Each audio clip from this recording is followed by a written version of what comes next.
छाती पोलिसाची आहे पण हृदय शिक्षकाचा आहे. गुन्हेगार जर कायद्यात अडकला तर तो सगळ्यात डरपोक असतो. तो अनुभव आम्हाला आवडेल ऐकायला. आम्हाला शिकवलं जातं की तुम्ही निपक्ष काम करायला पाहिजे, निडर काम करायला पाहिजे. म्हणजे ती पिक्चर मध्ये आपण जी पाहतो गुन्हेगारी ती तशी असते का पाहिजे ओरिजिनल अशी? पोलिसावर खरंच राजकीय दबाव असतो? नमस्कार विद्यार्थी मित्रांनो, मी देवा जाधव, युनिक अकॅडमी पुणे. आपल्या सर्वांचं युनिक अकॅडमीच्या यूट्यूब चॅनलवर सहर्ष स्वागत. विद्यार्थी मित्रांनो, चालू घडामोडीच्या मंथली करंट अफेअर सिरीजमध्ये आपण दर महिन्याच्या सुरुवातीला भेटत असतो. तुम्ही सगळे मला ओळखता, परंतु आज आपण एक नवीन उपक्रम घेऊन आलेलो आहोत, युनिक संवाद नावाचा. आणि या युनिक संवादमध्ये सध्या फोर्स 1 मध्ये पोलीस अधीक्षक SP या पदावर कार्यरत असणारे गजानन राजमाने साहेब आपल्याबरोबर मोकळेपणाने, मनमोकळेपणाने दिलखुलास संवाद साधण्याला आहेत. सर, आपलं स्वागत आहे. नमस्ते. विद्यार्थी मित्रांनो, मुलाखत घेण्यामागचं कारण असं आहे, गेली 15 वर्षापासून ते पोलीस दलात कार्यरत आहेत. सुरुवातीला PSI झाले, नंतर DYSP झाले. अमरावती असेल, नागपूर असेल, सातारा असेल, गोंदिया असेल आणि आता सध्या मुंबई या ठिकाणी त्यांनी पोलीस दलामध्ये 15 वर्षे सेवा दिलेली आहे. विद्यार्थी मित्रांनो, दुसरे एक कारण असं आहे की मुंबईच्या पॉप्युलर प्रकाशनातर्फे त्यांचं नुकतंच खांद्यावरील स्टार्स नावाचं हे पुस्तक प्रकाशित झालेलं आहे. आणि मला पॉप्युलर प्रकाशनाचा फोन आला की सर, तुम्ही गजानन राजमाने साहेब यांना ओळखता का? त्यांची मुलाखत घेणार का तुम्ही? म्हणलं मी ओळखतो त्यांना. आम्ही ज्यावेळेस तयारी करतो तेव्हा सर सुद्धा तयारी करत होते.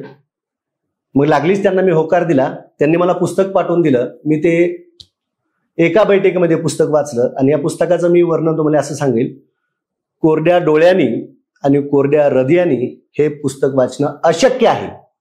तर माझी सर्वांना सुरुवातीलाच विनंती, हे पुस्तक आवर्जून आपण वाचा. सर, माझा पहिला प्रश्न आपल्यासाठी असा आहे, आपण 15 वर्षे पोलीस सेवेत कार्य केलं आणि मी पुस्तक वाचताना एक प्रसंग आहे, मला तो सगळ्यात जास्त भावला.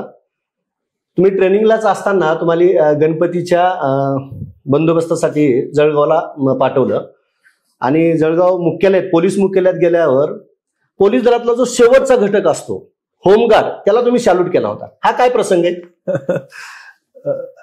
हो, तो प्रसंग मी लिहिलेला आहे. निष्काम सेवा हे घोषवाक्य असलेलं एक पोलीस दलातला सगळ्यात शेवटचा भाग म्हणून होमगार्ड हा कार्यरत असतो. तो विशिष्ट प्रसंगी असतो, जिथं जिथं गरज असते, जास्तीचा बंदोबस्त असतो, त्यावेळी त्यांना बोलवलं जातं, त्यांना मानधन दिलं जातं. मानधन बेसवर त्यांनी काम करतात. आणि तिथं एका झाडाखाली असेच बसलेले एक होमगार्ड मला दिसले. मला तो प्रसंग आठवतोय की त्यांच्याकडे बघितल्या मला माझ्या नानांची आठवण आली. नाना म्हणजे तुमचे वडील? माझे वडील नाना होमगार्ड होते माझे नाना. आणि मला सांगायला आवडेल की मी लहानाचा जसा मोठा होत होतो त्यावेळी माझ्या वडिलांच्याकडे असणारी जी एक पेटी होती, त्या पेटीमध्ये त्यांचे शूज असायची, एक लांब अशी विसल असायची, खाकी ती वर्दी असायची. आणि माझे वडील ते कधी कधी असं मानधनावर कुठल्या तर बंदोबस्ताला जायचे आणि त्यांचे प्रसंग, त्यांचे मित्र, त्यांचा एक होमगार्डचा असा मित्रांच्या बरोबर काढलेला फोटो एक लावलेला असायचा. आणि ते बघताच मला आठवलं की म्हणजे वडील माझे दिसले त्यामध्ये. आणि मला वाटलं की सॅल्यूट हा आपण कोणालाही करू शकतो, सन्माननीय सभ्य कोणत्याही व्यक्तीला आपण करू शकतो. तिथं मी काय ते हायरार्की अजिबात बघितलेली नाही, पण त्यांना मी सॅल्यूट केला. मला समाधान वाटलं आणि त्यांना एकदम कृत्याकृत्य वाटलं. का तर त्यांनी विचारलं पण असं का, तर मी त्यांना सांगितलं पण मला असं वाटलं म्हणून. तो प्रसंग होता. आणि त्यांच्यामुळेच म्हणजे एका होमगार्डचा मुलगा पण या पदापर्यंत येऊ शकतो, पोहोचू शकतो.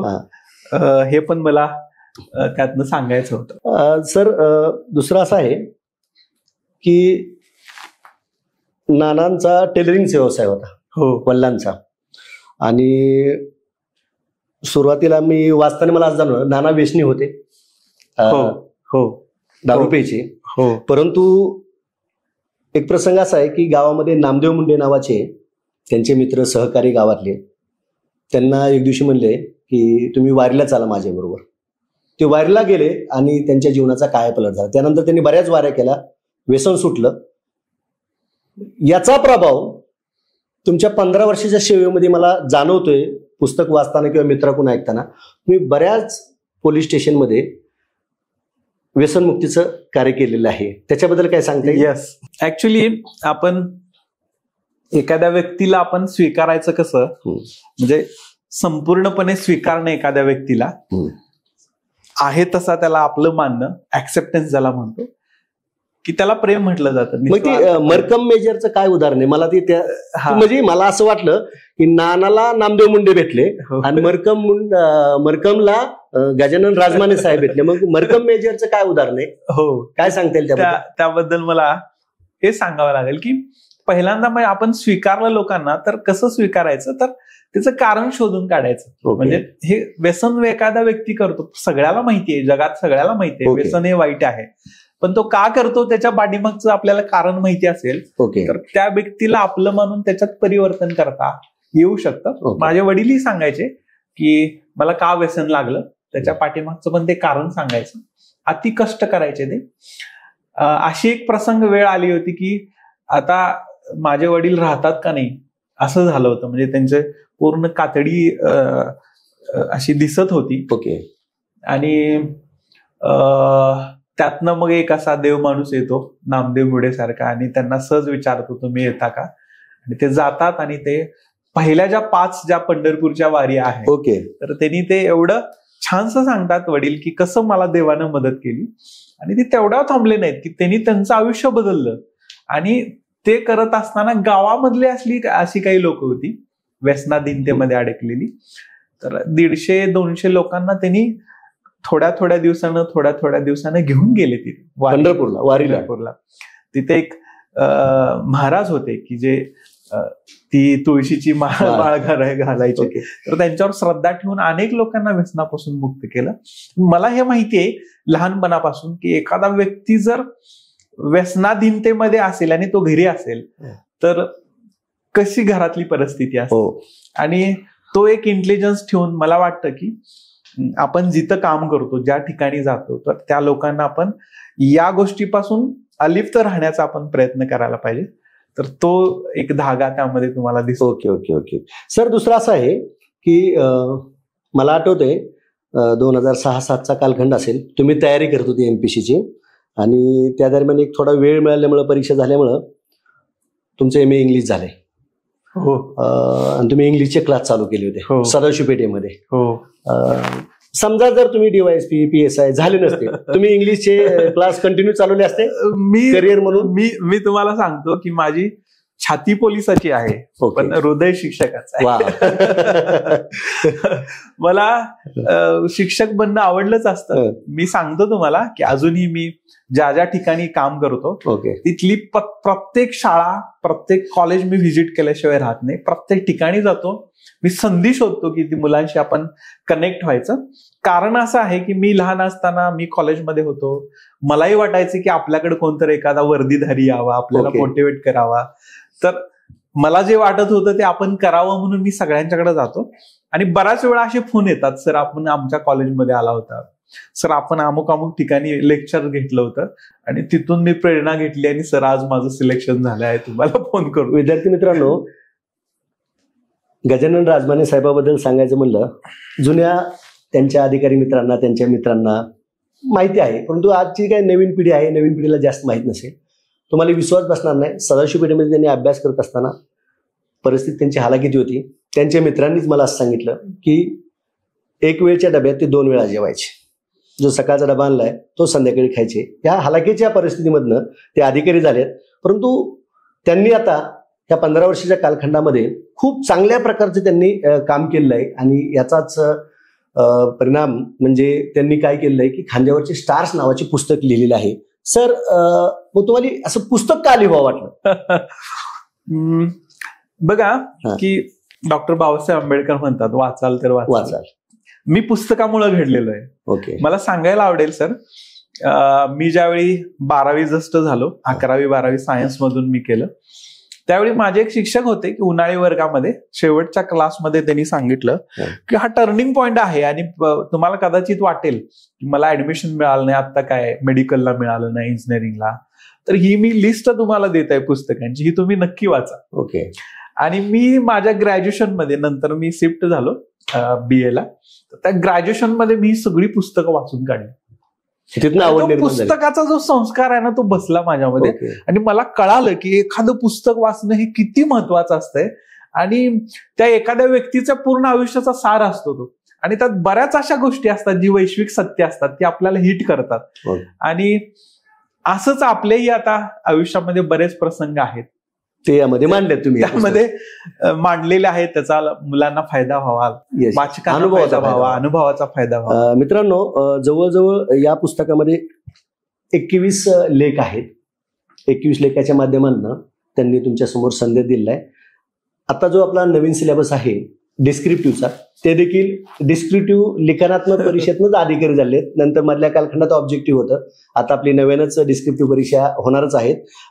आणि दुसरी एक भाग विद्यार्थी मित्रांनो की मुलाखत 350 मार्क आलाय आणि तो भाग खूप महत्वाचा आहे. बघा, आपले ऑप्शनल असतील, GS असतील, ते त्याच रेंजच्या मार्कामध्ये आहेत, परंतु आपण जेवढा वेळ त्या विषयाला देतो तेवढा वेळ मुलाखतीला कधी देत नाही. मुलाखतीच्या संदर्भात एक सर मला असा प्रश्न विचारायचा आहे की तुमचा छंद कुस्ती सांगितला होता आणि तुम्ही ज्यावेळेस MPSCच्या मुलाखतीला गेलात त्यावेळेस तुमच्या छंदावर, कुस्तीवर प्रश्न विचारला होता. त्यावेळेसचे अशोक घेवरे साहेब इंटरव्ह्यू घेत होते, त्याचा उल्लेख आहे. त्यांनी तुम्हाला असा प्रश्न विचारला होता की कुस्तीचा पोलीस प्रशासनात काय फायदा, आणि त्याचं तुम्ही उत्तर दिलं होतं. ते उत्तर आणि नव्यानं विद्यार्थ्यांनी ह्या मुलाखतीसाठी सेपरेट काय, म्हणजे कशी तयारी करावं आणि कोणत्या पद्धतीने जावं, हो, आयडियल उत्तर काय असावं मला सांगायला आवडेल. ऍक्च्युली ना, आपण सगळ्यांनी एक गृहीत धरलं पाहिजे की मुलाखत म्हणजे हे अभ्यास करून किंवा विचारलेल्या प्रश्नांची उत्तर देणं एवढंच नसतं. मुलाखत आपली म्हणजे आपले एकंदरीत संचित असतं. त्याची खरी तर आहे ना की बसून किंवा वाचून खरं तयारी करण्यासारखं त्यात काय नसतं. तुम्हाला तिथं अगोदर जी प्री एक्झाम झालेली असते, मुख्य एक्झाम झालेली असते, त्यामुळे तुमचं नॉलेज काय आहे ते ऑलरेडी तपासलेलं असतं, चेक केलेलं असतं. मुलाखतकारांना काय करायचं असतं की आता प्रत्यक्ष हा व्यक्ती बघायचा असतो आणि त्या व्यक्तीमध्ये प्रशासनामध्ये लागणाऱ्या ज्या क्वालिटीज आहेत, जे सद्गुण आहेत, तर ते त्याच्यामध्ये आहेत का हे बघायचं असतं. तुम्ही 10 प्रश्न जरी विचारले आणि 10च्या 10 प्रश्नाचं तुम्हाला उत्तर नाही आलं तरी तुम्ही छानशी मार्क्स, चांगली मार्क पाडू शकता.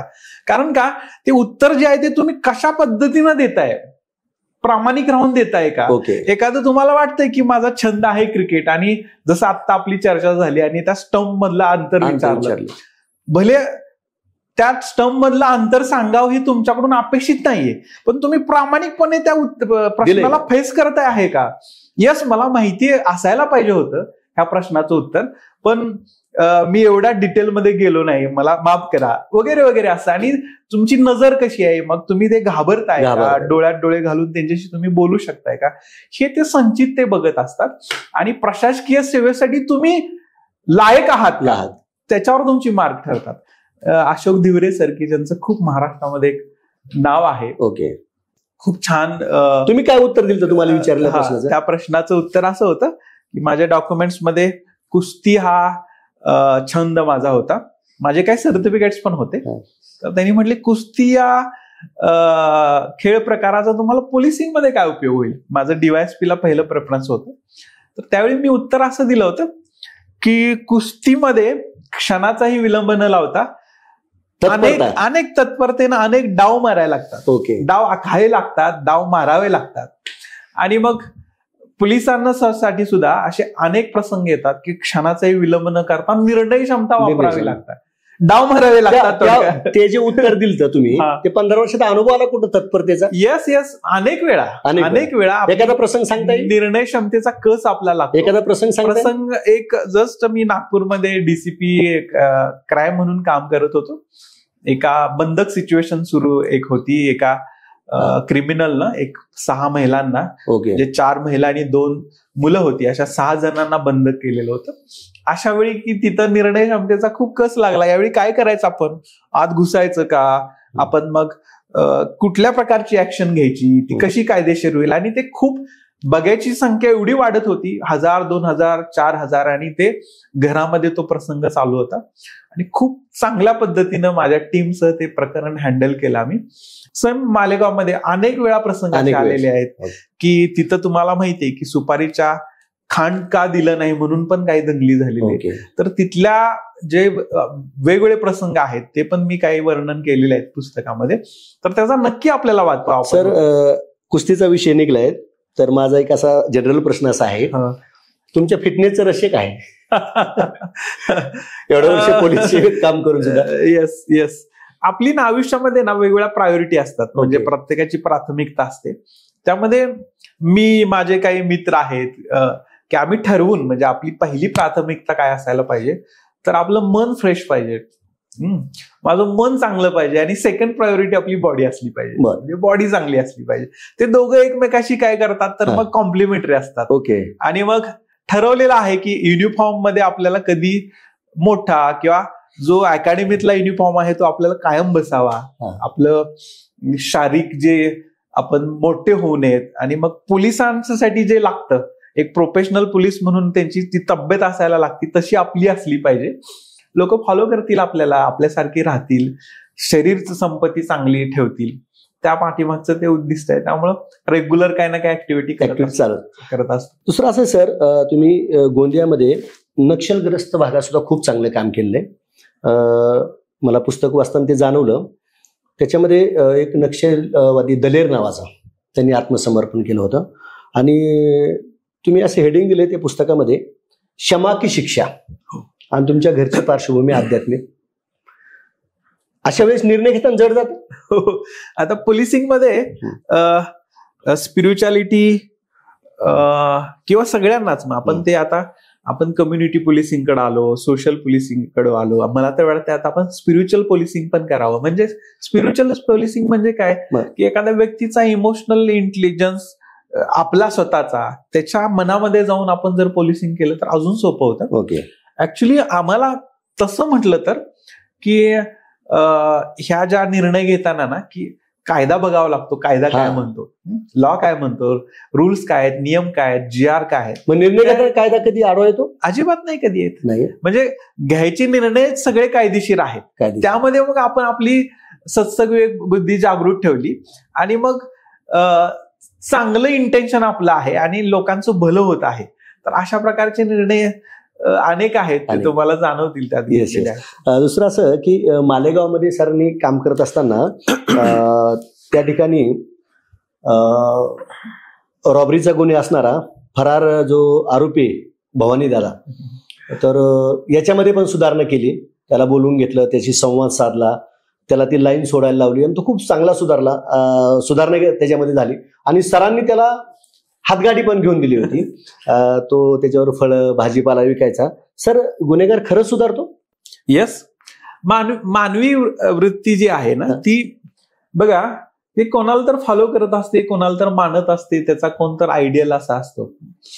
प्रत्येकाचा, माझा आहे, तुमचा आहे, आणि त्याची विवेकाधीन बुद्धी जी आहे ती जर आपण जागृत केली, तू जे करत आहेस, जे पण काही करत असेल ते कसं अयोग्य आहे, समाजासाठी कसं घातक आहे, त्याच्यावर मी सुरुवातीलाच म्हटलं, आपण ओसंडून प्रेम केलं, त्याला समजलं आपण, जो जरी तो कुठल्या वेगळ्या धर्माचा असेल तर त्या धर्मामध्ये काय एक्झॅक्टली सांगितलेलं आहे, लोकांचा जास्ती श्रद्धा आपापल्या धर्मावर असते, तर त्याची जाण करून दिली तर नक्की गुन्हेगार. कुराण मधली पण वाक्य सांगितली, तो शॉक झाला होता. तुम्हाला कसं काय माहिती? मला खूप सांगायला आवडेल तुम्हाला की मी सगळ्याच धर्माचा अभ्यास केला. म्हणजे कुराण शरीफ मी वाचलं, इस्लाम धर्मातलं हदीस वाचलेलं आहे, अजून काही पुस्तकं वाचलेली आहेत, बायबल पण त्याचा फायदा झाला तुम्हाला? 100%. गीता वाचलेली, आणि त्याचा मी तौलनिक अभ्यास केलाय. म्हणजे त्यामुळं तो जो बेस आहे, म्हणजे एक व्यक्ती म्हणून त्याला आपलं मानणं, आणि पोलिसांनी आम्हाला शिकवलं जातं की तुम्ही निपक्ष काम करायला पाहिजे, निडर काम करायला पाहिजे,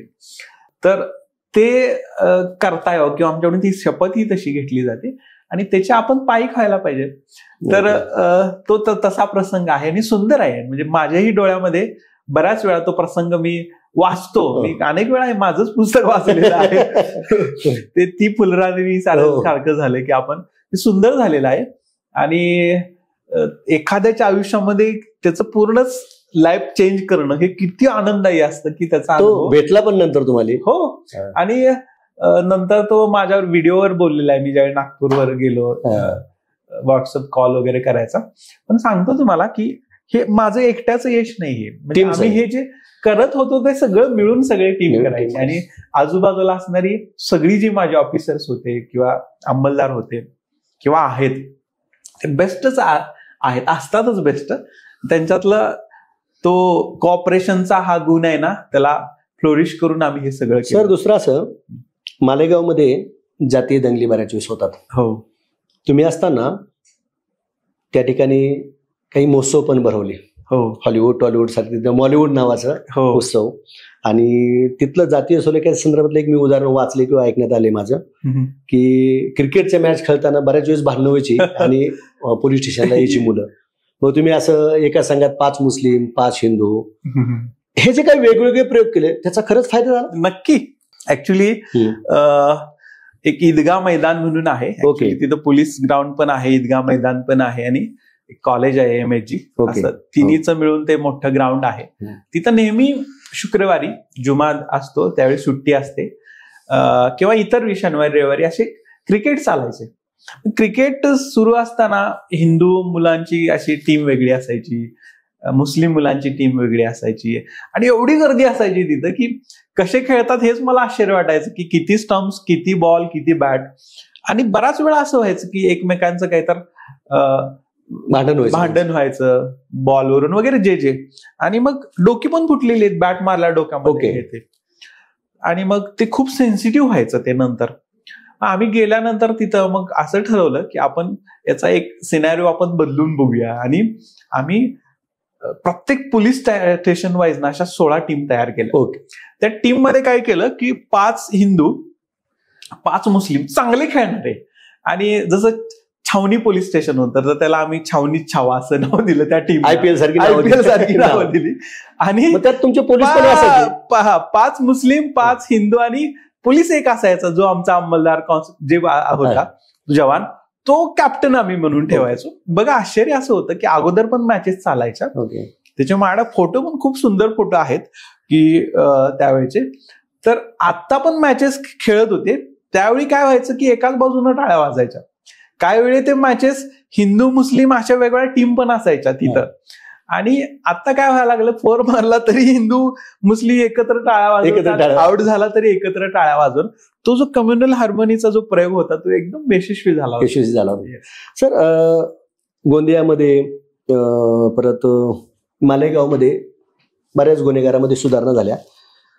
मी पुस्तक वाचत असताना मला जाणवलं की बऱ्याच ठिकाणी सुधारणा झाल्या, परंतु विदर्भामध्ये काम करत असताना जो विदर्भाचा डॉन स्वतःला म्हणायचा संतोष आंबेकर, गुन्हेगार हा समाजामध्ये दहशत निर्माण करत असतो, समाज त्याला भीत असतो. पण तुम्ही एक पुस्तकात वाक्य टाकले, गुन्हेगार जर कायद्यात अडकला तर तो सगळ्यात डरपोक असतो. तो अनुभव आम्हाला आवडेल ऐकायला. आहेत असे वेगवेगळे प्रसंग आहेत जे माहिती उपलब्ध पूर्ण ओपन डोमेन मध्ये आहे. बातम्यांमध्ये आलेले आहे, चॅनेलमध्ये आलेले आहे. आणि मी जे लिहू शकतो कायद्याच्या आमच्या रूल्स मध्ये राहून त्यातले काय मी प्रसंग लिहिलेले आहेत. तर त्यामध्ये असे गुन्हेगार आहेत. मला सांगायला तुम्हाला आवडेल की माझ्या संपर्कामध्ये कारवाई केल्यामुळं की ज्यांच्या मी पुढे गेलं, इंट्रॉगेशन ज्यांचं केलं, मी सांगतो तुम्हाला गुन्हेगार हा खरंच डरपोक असतो. तो काय भीती लोकांना का दाखवत असतो, तो स्वतःला भीत असतो म्हणून इतरांना भीती दाखवतो, स्वतःला भीत असतो म्हणून. आणि तो जो होता एक गुन्हेगार की ते आजूबाजूला तो एवढ्या लोकांना लावायचा, बाउन्सर वगैरे, त्याला स्वतःची खूप भीती होती की मला कोणतरी मारल म्हणून. तर हे डरपोक असतात, भीती दाखवणारा पाहिजे. आणि ती भीती का दाखवली पाहिजे त्याला कायद्याची, कारण त्यानं अनेक हजारो लोकांचं जीवन उद्ध्वस्त केलेलं असतं. की बऱ्याच गोष्टी आहेत की आपल्याला लिहिता येत नाहीत, पण ती स्टोरी जी आहे म्हणजे ती पिक्चर मध्ये आपण जी पाहतो गुन्हेगारी ती तशी असते का? पण इथं ओरिजिनल अशी पिक्चरमध्ये बऱ्याच वेळा एक्झॅगरेशन असतं ते. पण काही गोष्टी आहेत की ज्या रियालिटीमध्ये पण असतात. पोलीस पण जे दाखवतात फिल्ममध्ये ते पण बऱ्याच वेळा एक्झॅगरेशन असतं. पण मी बघितलेला जो पोलीस आहे म्हणजे माझ्या 15 वर्षाच्या काळामध्ये, मी अगोदर पण ज्यावेळी अभ्यास करायचो त्यावेळी पण पोलिसाला बघायचो, त्यावेळी वाटायचं की हा कसा पोलीस, त्याचं ते चित्र काढताना कार्टून मध्ये पहिल्यांदा पोट काढलं जायचं, लाल डोळे असायचे आणि तो मारणारा वगैरे. पण तसं काही नसतं. खूप चांगले बघा तुम्ही आताच की DYSP झालेले, PSI झालेले आमचे अंमलदार हायली क्वालिफाईड आहेत. आणि तो जो प्रोफेशनलिझम आहे ना, तो आपल्यात दिवसेंदिवस अनेक आपले सिनियर ऑफिसर्स आहेत त्यात येत आहे. आणि एक चांगलं रूल ऑफ लॉ राहावा, सुव्यवस्था राहावी, कायद्याचं राज्य यासाठी अनेक जण प्रयत्न करत आहेत.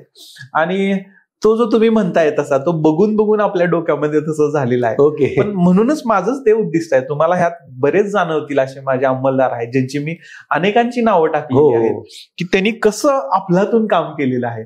तर ती वाचण्याची संधी तुम्हाला मिळेल निश्चितच. सर, दुसरं असं आहे की स्पर्धा परीक्षेची तयारी करत असताना मुलं सिंघम चित्रपट पाहतात, त्यांना वाटतं नाही आता असं व्हायचं आपल्याला. गंगाजल पाहतात अजय देवगणचा, नाही आता असं व्हायचं. आणखीन कुठला तरी डिपार्टमेंटचा चित्रपट किंवा रील, आता एक नवीन प्रकारला रील पाहतात, IPS झालंय. हे पाहून मुलं येतात पण त्यांना ते सक्सेस मिळत नाही. येस. तर पोलीस दलात येण्यासाठी मुलांना काय संदेश द्याल तुम्ही? यशवंतराव चव्हाण साहेबांचं एक खूप छान वाक्य आहे की यशापेक्षा यशासाठी केलेले प्रयत्न हे खूप सुंदर असायला पाहिजेत. तर मुलांनी ना, म्हणजे आम्ही जे केलं की ते यश मिळवण्यासाठी जे प्रयत्न केले होते ना, ते खूप सुंदर होते. म्हणजे मला सांगायला आवडेल, आमचा 9 जणांचा ग्रुप होता. आम्ही एवढा मस्त अभ्यास केला, सगळ्यांनी मस्त नोट्स काढलेल्या होत्या. 9च्या 9 सगळे अधिकारी आम्ही झालेलो आहोत.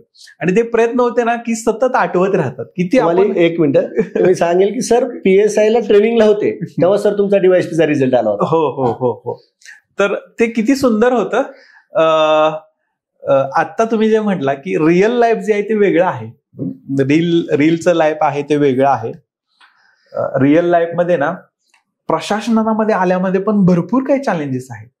आपण ते चॅलेंजेस ना मांडले पाहिजेत. आपण ज्या ज्या ठिकाणी जाऊ, ज्या ज्या ठिकाणी काम करू, अशा ठिकाणी आपण गेलं पाहिजे आणि परिस्थितीनुसार आपण काम केलं पाहिजे. म्हणजे मला संधी मिळाली वेगवेगळ्या ठिकाणी काम करायची. म्हणजे नक्षल भाग एक वेगळा होता. म्हणजे पहिल्यांदाच मी गावापासून एवढ्या दूर अमरावतीला गेलो. तिथलं वातावरण वेगळं होतं, नक्षल भागातलं वेगळं. मालेगाव मधलं तुम्ही बघताय की वेगवेगळ्या 21 दंगली झालेल्या आहेत, बॉम्बलास्ट झालेले आहेत, तिथलं वातावरण वेगळं. परत नागपूर मधलं एक क्राईमचं वेगळं वातावरण, किंवा आता मी ज्या ठिकाणी वेगळं. म्हणजे वेगवेगळ्या ठिकाणी वेगवेगळ्या परिस्थिती आहेत. तर त्या सगळ्या परिस्थितींची जाण घेऊन आम्ही जे मॉलिवूड जे प्रकरण आहे त्यात मी त्या मॉलिवूडचा पण आम्ही खूप छानसा फायदा उचलला. आणि त्याच्या आम्ही त्या काळामध्ये शॉर्ट फिल्म्स तयार केल्या होत्या. त्या काळामध्ये म्हणजे एक 2017-18 ला. आणि त्यातली एक फिल्म दादासाहेब फाळके रिवॉर्ड त्याला मिळतो, लघु, त्याचा उल्लेख आहे. मी सांगेन की मला आता माझी आई आठवते. म्हणजे हे आईचा संस्कार आहे म्हणा. आपले संस्कार आपण घडतोच आपल्या संस्कारातून. तुम्ही म्हणाला की पोलीसमध्ये हे असं का यावं, का संदेश द्यावा, काय संदेश द्यावा. माझे वडील, म्हणजे ऍक्च्युली सांगतो तुम्हाला की वेगवेगळ्या ठिकाणी ना मुली बघायला जात होते. हे सांगतात आम्हाला, म्हणजे त्यांच्या वडील सांगतात. आणि खूप मुली बघितल्या असं ते म्हणतात. ऍक्च्युली किती बघितल्या ते आकडा पण सांगतात, पण मी सांगणार नाही. आणि माझा शेवटचा हे जे स्थळ बघायला गेल्यावर ना पीस भरतात ना OT, तर हा शेवटचा पीस आम्ही भरला आणि हिला मी सिलेक्ट केलं. मी वडिलांना म्हणतो, म्हणजे वडील आमचे उंच आहेत, असे गोरे आहेत, दिसायला चांगले आहेत. त्या मनात आई एवढी नाही. म्हणलं तुम्ही आईला कसं काय तुम्ही सिलेक्ट केलं त्यावेळी.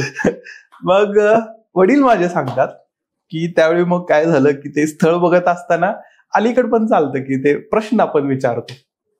प्रश्न विचारताना माझ्या वडिलांनी आणि जी मंडळी गेली होती की त्यांनी एक आईला प्रश्न विचारला होता की 1 किलो डाळ, पुरणपोळ्या करायच्या आहेत, तुम्ही गुळ किती घालाल? साधा प्रश्न. आता याचं उत्तर काय पाहिजे की ज्यांना जास्त गोड खायचं आहे तर तो काय करेल, जास्त गुळ टाकेल, 1.25 किलो गुळ टाकेल. ज्याला कमी गोड पाहिजे त्याला 1.25 किलो टाकेल, किंवा जे नॉर्मल पाहिजे त्याला तो 1 किलो गुळ टाकेल. तर असं उत्तर अपेक्षित होतं. पण माझ्या आईला उत्तर जे दिलं बघा, आई म्हणाली 1 किलो डाळीच्या पुरणपोळ्या करायला गुळ किती घालायचा? तर आई म्हणाली परिस्थितीनुसार घालायचं. वा, छान. आणि माझी आई त्या मुलाखतीत पास झाली. खूपच छान. आणि ते जे संस्कार असतात ना, आपण परिस्थिती असेल तसं कसं वागायला पाहिजे. तर तसंच पोलिसिंग मध्ये आपण जिथं जाईल तिथं ना, की ती कोणतीही पोस्टिंग असू दे, कसली पोस्टिंग असू दे, तिथं आपण स्वर्ग तयार करू शकतो जर अनालिसिस व्यवस्थित केलं तर. आपण तिथं दिवस काढायचे नाही, तिथं आपल्याला मजा, कारण आपल्या आयुष्यातले तिथले दिवस 2 वर्ष 3 वर्ष असेच जाणार आहेत. ते काहीतरी चांगलं करून आपण घालवावेत. आणि मग सुरुवातीला मी ज्या ज्या ठिकाणी जातो आणि आमचे बरेच ऑफिसर असं करत असतील, तिथल्या परिस्थितीचा आढावा घेतो. मी परिस्थितीचा आढावा घेतला होता, काय आपल्याला इथं करायचंय, त्याचं प्लॅनिंग केलं होतं आणि त्यानुसार मग ठिकठिकाणी संधी मिळेल तसं पोलिसिंग केलं होतं. विद्यार्थी मित्रांनो, मुलाखतीमध्ये बरेच प्रश्न विचारलेत, आणखीन विचारायचे आहेत, परंतु युनिक अकॅडमीच्या चॅनलला लाईक करा, सबस्क्राईब करा, शेअर करा. आणि ही मुलाखत कशी वाटली याबद्दल आवर्जून मात्र कमेंट करायची आहे. सरांबरोबर काम केलेले पोलीस असतील, त्यांचे मित्र असतील, तुम्ही विद्यार्थी म्हणून तुम्हाला कशी वाटली, निश्चितच तुम्ही कमेंट बॉक्स मध्ये कमेंट करा, आम्हाला ते निश्चित आवडेल. सर, दुसरा प्रश्न असा आहे की मी आता 20 वर्षापासून स्पर्धा परीक्षा क्षेत्रात कार्यरत आहे. माझं चालू घडवण्याचं पुस्तक आहे. आमच्याकडं मुली मॉक इंटरव्ह्यूला येतात राज्यसेवेसाठी, PSI साठी. बऱ्याच वेळेस मला मुली असे विचारतात, सर मला PSI नको घ्यायला, मला DYSP नको घ्यायला. मग मी त्यांना विचारतो का, तर म्हणतात की समाज म्हणतो की मुलीसाठी पोलीस क्षेत्र चांगलं नाही, DYSP चांगलं नाही, PSI चांगलं म्हणजे पोलीस क्षेत्र चांगलं नाही असं समाज म्हणतो, घरचे म्हणतात, पुढं लग्न जमायला अडचण, अशी वेगवेगळी कारणं सांगतात. सर, असं काही आहे का मुलीसाठी? म्हणजे मला तर वाटत नाही. आम्ही तर सांगतो असं काही नाही बाबा, उलट चॅलेंजिंग क्षेत्र आहे, काम करायला महिलांकडे बघण्याचा दृष्टिकोन वेगळा आहे डिपार्टमेंटमध्ये. तुम्ही असं कसं काय म्हणता? तुम्हाला काय बोलायचं याबद्दल, काय सांगायचं? मला तर सर वाटतंय की हा प्रश्न खरं विचारायला नको आहे. ऍक्च्युली जास्त मुलींनी यायला पाहिजे. अनेक चांगल्या मुली ऑफिसर किंवा कुठल्याही आमच्या वेगवेगळ्या हायरार्कीमध्ये यायला पाहिजेत. त्याचा पोलीस डिपार्टमेंटला खूप खूप फायदा होतोय आणि त्यांनी ते सिद्ध करून दाखवलेलं आहे. अनेक म्हणजे किती आपल्याला अभिमानाची गोष्ट आहे की आपल्या आता महाराष्ट्राच्या पहिल्या DG ज्या महिला आहेत, राष्ट्रपती आपण बघतोय महिला आहेत. आणि तुम्ही बघा ना की अनेक तुम्हाला अशा लिस्ट निघेल की आपल्याकडे महिला पोलीस ऑफिसरने जे काम केलेलं आहे ते चांगलंच करत असतात आणि त्यांची गरज आहे. त्यांचा जो इमोशनल इंटेलिजन्स असतो तो हाय असतो, वाचलेलं त्यांच्यामध्ये, म्हणजे त्यांच्यामधले जे सद्गुणांची लिस्ट आहे, क्वालिटींची लिस्ट आहे, ती पुरुषांच्या पेक्षा वेगळी असेल पण ती बेस्ट असते. आणि मी बघितले बऱ्याच महिलांनी ना खूप सुंदर सुंदर काम केलेलं आहे, बऱ्याच ठिकाणी सुंदर काम केलेलं. त्यांनी यायला पाहिजे. याच्यासारखी सेवा म्हणजे ऍक्च्युली हा मी अनुभवलेला बघतो तर दुसरी कोणती सेवा नाही असं मला वाटतं. कारण रोज नवीन नवीन लोक तुमच्याकडे येत आहेत, ती समस्या घेऊन येत आहेत. लोक समस्या घेऊन आल्यानंतर कुठं जातात, एकतर मंदिरात जातील आणि तिथं काय गॅरंटी नाही, पण किंवा तुमच्याकडे येतील. बघा ना, मग समस्या घेऊन येणारी लोक जर तुमच्याकडे येतात, मंदिरात नाही गेले ते पोलिसांकडे येतील. तर पोलीस स्टेशन हे आमचं आहे ना, ऍक्च्युली त्याला शॉर्ट फॉर्म मध्ये लोक PS म्हणतात. मी माझ्या लोकांना सांगतो ते PS म्हणजे पोलीस स्टेशन नाही, PS म्हणजे प्रॉब्लेम सॉल्व्हर, म्हणजे समस्या सोडवणारं ठिकाण आहे. असं ठिकाण म्हणून त्याला ट्रीट आपण करायला पाहिजे. मी करतो ते ट्रीट. आमच्याकडे येणारी म्हणजे मी बघितलेलं आहे मालेगावमध्ये लाईनच्या लाईन लागून असायची, नागपूरमध्ये असेल, देवरीमध्ये असेल, की लोकांच्या अनेक समस्या आहेत आणि ह्या अनेक समस्या सोडवण्याचं काम मी तर सर म्हणतो की पोलीस म्हणजे आहे ना की चालती बोलती NGO आहे. सर, इथे मला एक दुसरा प्रश्न विचारायचा आहे. तुमच्याकडे कधीच कोण आनंदी लोक येत नाहीत, पोलीस स्टेशनला सगळे दुःखी असतात, म्हणजे कधी वैयक्तिक जीवनावर परिणाम होतो का? 100% होतो. मी सांगतो तुम्हाला की बऱ्याच वेळा ना आपल्याला असे अनुभव येतात. मी पोलीस स्टेशनला एखादा जातो आणि तिथला एखादा अंमलदार लगेच चिडतो, असं वगैरे जाणवतं. तर त्याला कारण हे आहे की बघा, माझा पोलीस म्हणजे तो, मला एक प्रसंग आठवतोय की मी प्रोबेशन मध्ये होतो, एक दंगल झाली होती. अंजनगाव सुरजी नावाचं एक गाव आहे अमरावतीमध्ये. आणि ती गणपती आणि दुर्गेच्या दरम्यान ती झाली होती बघा. आणि मला तिथं ते प्रोबेशनरच होतं पण शिकाऊ होतं, तरी पण मला तिथला चार्ज दिला होता आणि ते सगळं सांभाळायचं. दिवाळीमध्ये मी सुट्टीवर नव्हतो तिथे एक अंमलदार आले माझ्याकडे, 4 ओळीची एक अर्ज घेऊन आले. अर्ज मी वाचला, त्या अर्जामध्ये लिहिलं होतं की सर माझी आई वारलेली आहे आणि 1 दिवसाची मला सुट्टी द्या. सुट्ट्या सगळ्या बंद होत्या त्यावेळी दंगलीमुळं. बघा ना, असं कोणतं विभाग असेल जगामध्ये की ज्याला आई वारलेली आहे आणि त्याला परवानगी घ्यावी लागते जायला. म्हणजे माझ्या जे अंमलदार आहेत, पोलीस आहेत, की यांना सणसूद असेल, फेस्टिवल असेल, मुलीचा वाढदिवस असेल, स्वतःची अॅनिव्हर्सरी असेल, अशा प्रसंगी सुट्टी मिळणं हे खूप रेअर आहे, दुर्मिळ आहे. त्यांना सुट्टी कधी मिळते? आजारी असेल, घरी काय झालं असेल वगैरे, म्हणजे दुःखाच्या प्रसंगी. आणि मला हे का सांगायचंय तुम्हाला, मानसिकतेवर परिणाम होतो त्याचा. आणि त्यांच्याकडे येणारी सगळी लोक कशी आहेत सांगतो तुम्हाला, की सकाळपासून संध्याकाळपर्यंत भांडणं झालेली, ऍक्सिडेंट झालेला आहे, कुठं मर्डर झालेला आहे, रेप झालेला आहे, म्हणजे सगळ्या दुःखदायकच गोष्टी आहेत. आणि त्याचं बंबार्डिंग आहे ते मानसिकतेवर 100% होतं. पण तुमच्या निमित्तानं मी सगळ्यांना सांगतोय, आज आव्हान करतोय की तो आपली एवढी सुरक्षा करत असतो. म्हणजे मी 15 मिनिटं जर पोलीस थांबला ना, पूर्णपणे अराजकता माजेल, बट्टाबोळ होईल सगळीकडे.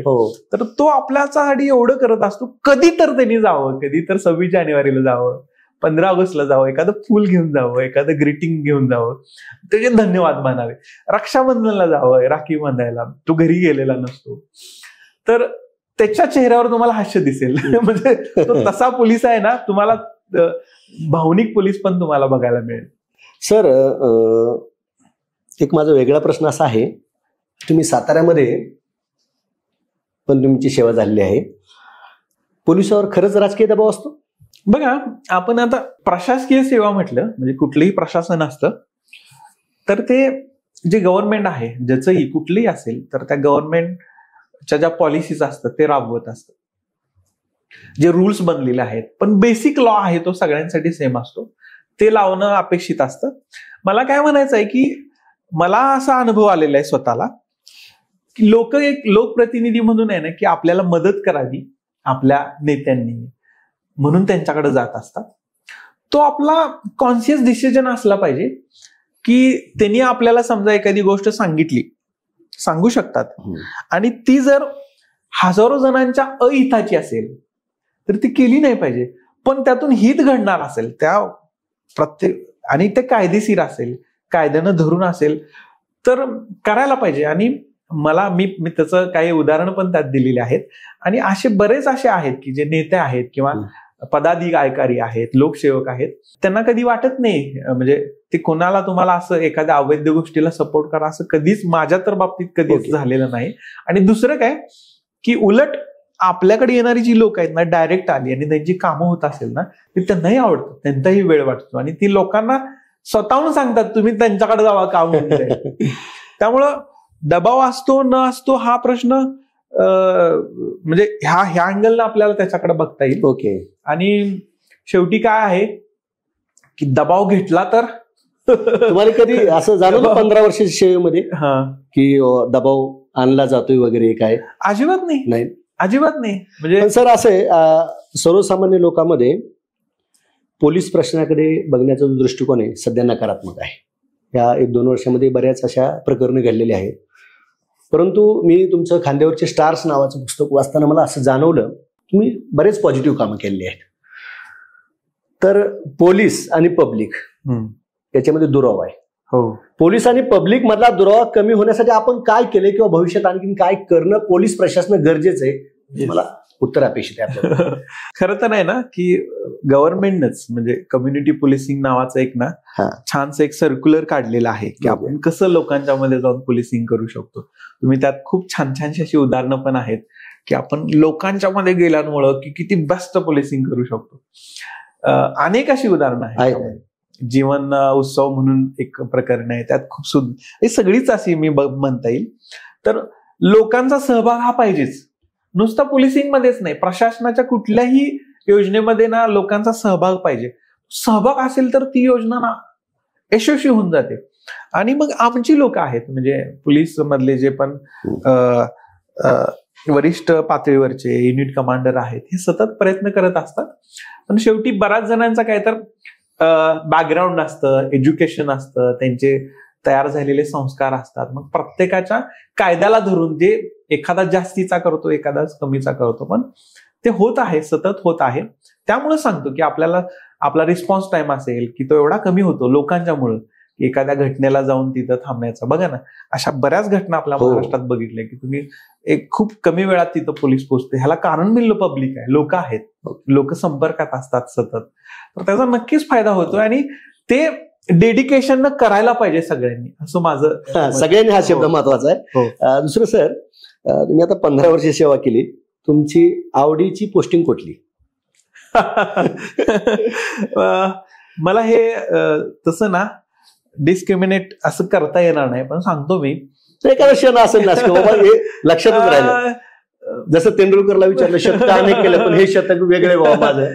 नाही, अजून ना मी सांगतो, म्हणजे मला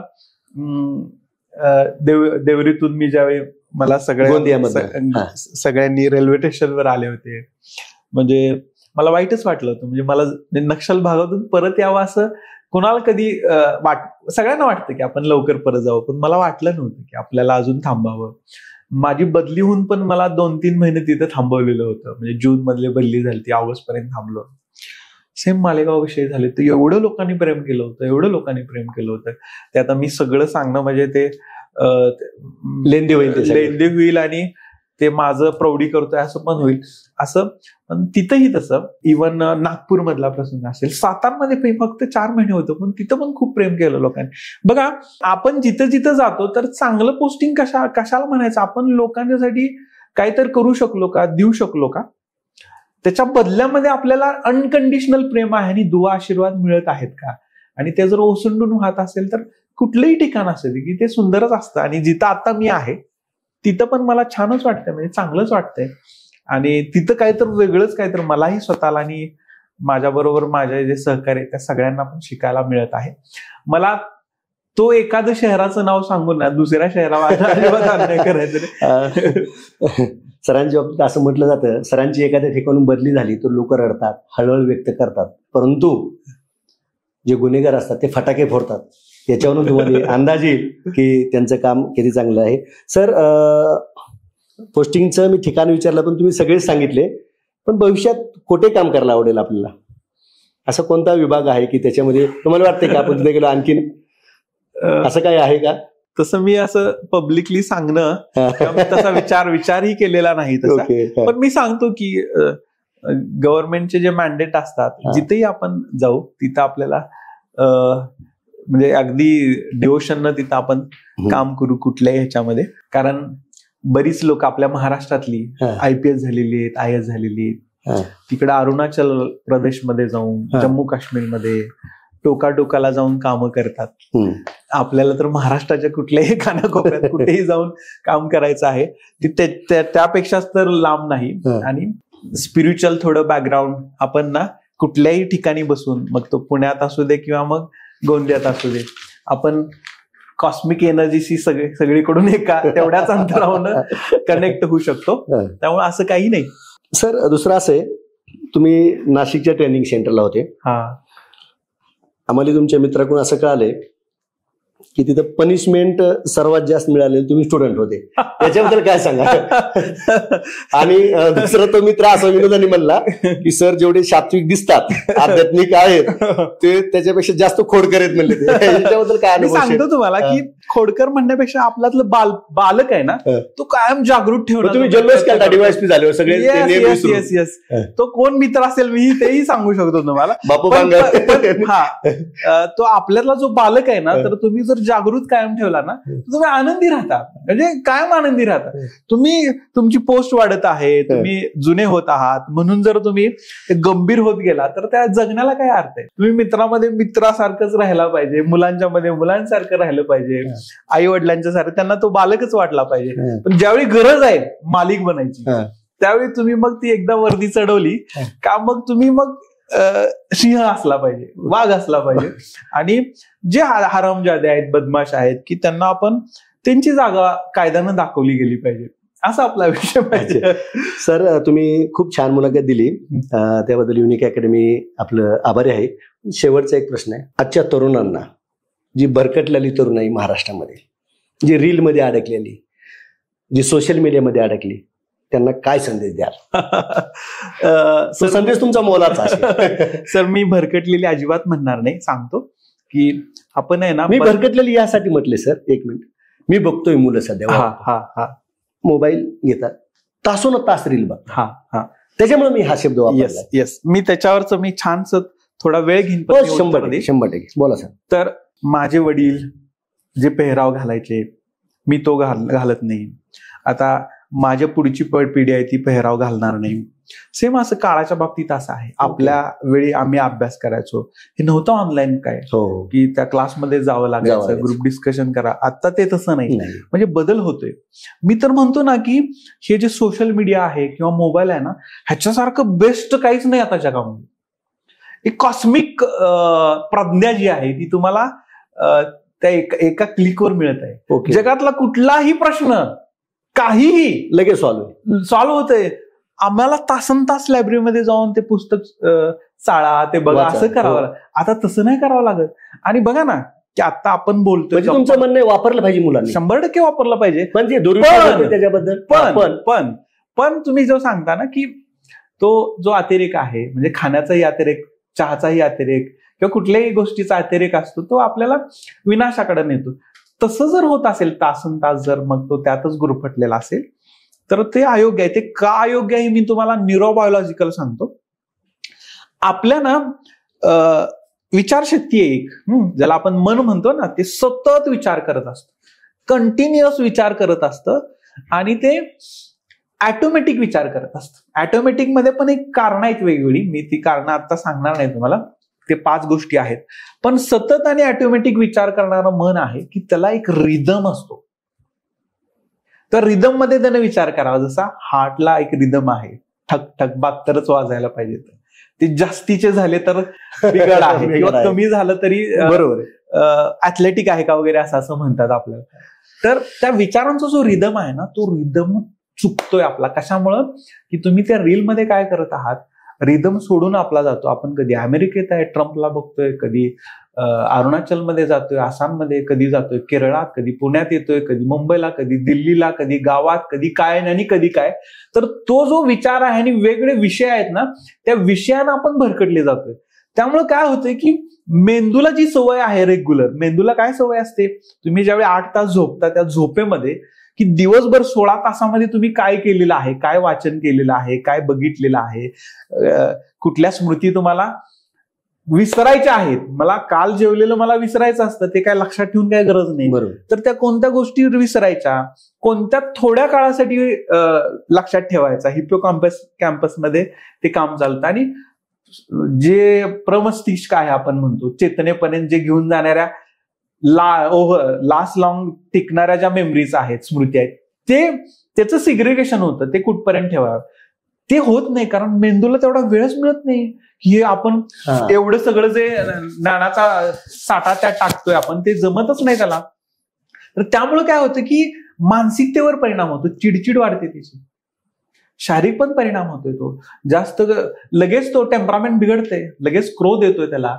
आणि जे रेग्युलर जे आहे त्याचं जे अभ्यास करायचा आहे म्हणा, किंवा अजून काही त्याला रेग्युलर गोष्टी करायच्या असतील, फाईन आर्ट मध्ये असेल, तो काहीतरी क्रिएटिव्ह त्याला करायचा असेल, तर तो करू शकत नाही. त्याचं कॉन्सन्ट्रेशन राहत नाही, फोकस राहत नाही. म्हणून ठरवलं पाहिजे आपण, म्हणजे मी याचा वापर करू. म्हणजे बघा ना, मी तुमच्यापर्यंत यायचं तर मग गुगल मॅप मध्ये किती 5 मिनिटात येऊ शकतो. मला आता बँकेमध्ये जायची गरज नाही, मला आता बस स्टँडवर क्यू मध्ये राहायची गरज नाही, मला गॅस सिलेंडर पाहिजे असेल तर क्यू मध्ये येतोय.